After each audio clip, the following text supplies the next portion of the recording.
Silipin po natin. Ayan, tamang-tama po. Lagay ko po yung sauce. Sarap po nito. Ayan. Ito po ang ating mga sangkap. Kikikoman soy sauce, red wine, oyster sauce or Worcestershire sauce, sugar, at tomato ketchup.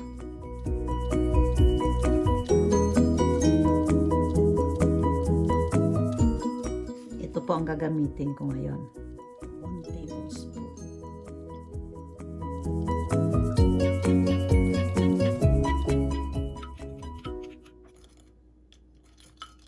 Dalawang butil na bawang.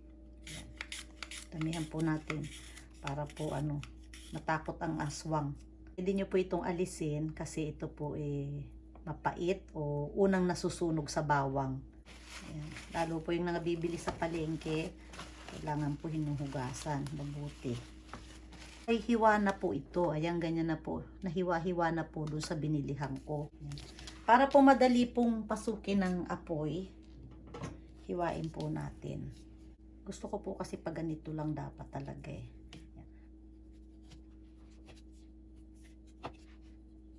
Ayan po. Tapos baliktarin nyo po. Contrast po dun sa hiniwa ninyo dun sa kabila. Ganito pa magiging itsura ng karne. Pinch of salt. Kabilaan po yun. Pinch of salt. Konti lang po. Mag-ingat po kayo sa paglagay ng asin kasi baka mapaalat. Pero hindi naman po natin to ibababad. Pinch of paminta. Ayan po. Paminta. Pagugulungin ko lang po dito. Ayan. Ayan na po ang ating karne. Ayan. Kung ayaw po ninyo maglagay, okay lang po. Na-tsempo lang po na marami akong tanim nito. Hindi po muna ako maglalagay ng mantika. Ayusin po muna natin kasi po madaling masunog ang bawang. Kaya hilera po muna natin dito. 2 tablespoon oil. Ayan. On ko yung kalan. Basta mahina lang po ang apoy hanggang sa mag golden brown po yung ating bawang. Ayan. Kasi po pagka nasunog naman yung bawang, medyo mapait po ang ang lasa. Ayan, pwede ko na po itong hanguin. Ito na po. Ayan. Ito.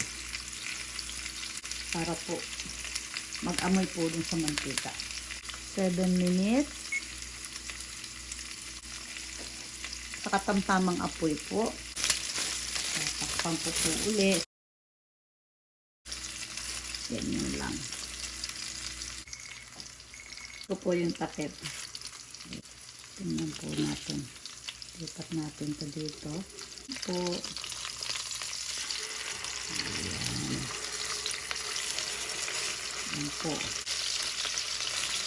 5 minutes po. Mahinang apoy. 5 minutes. Galit po natin ang takip. Silipin po natin. Ayan, tamang-tama po. Alisin ko po ito. Ayan. Pwede po natin itong gamitin sa sinangag o kaya panggisa. Huwag niyo pong itatapon. 1 tablespoon na mantika lang po yung natira. Lagay ko po yung sauce. Hayaan po nating lumapot. Katamtamang apoy po, 2 minutes.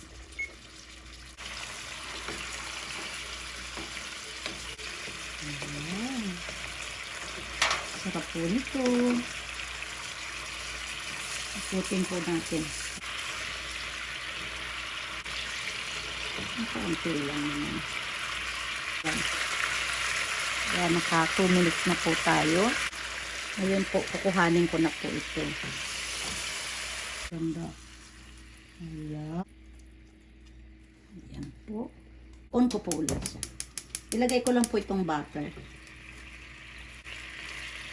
Yung butter po, 8 grams.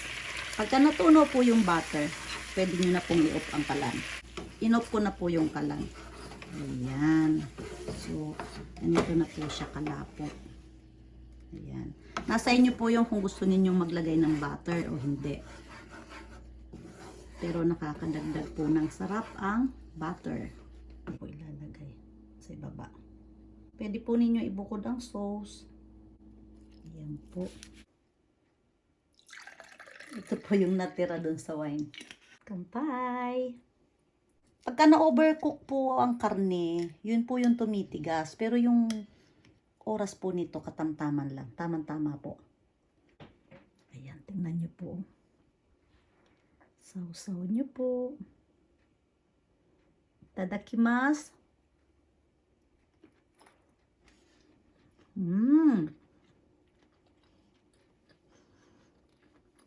Ang sarap.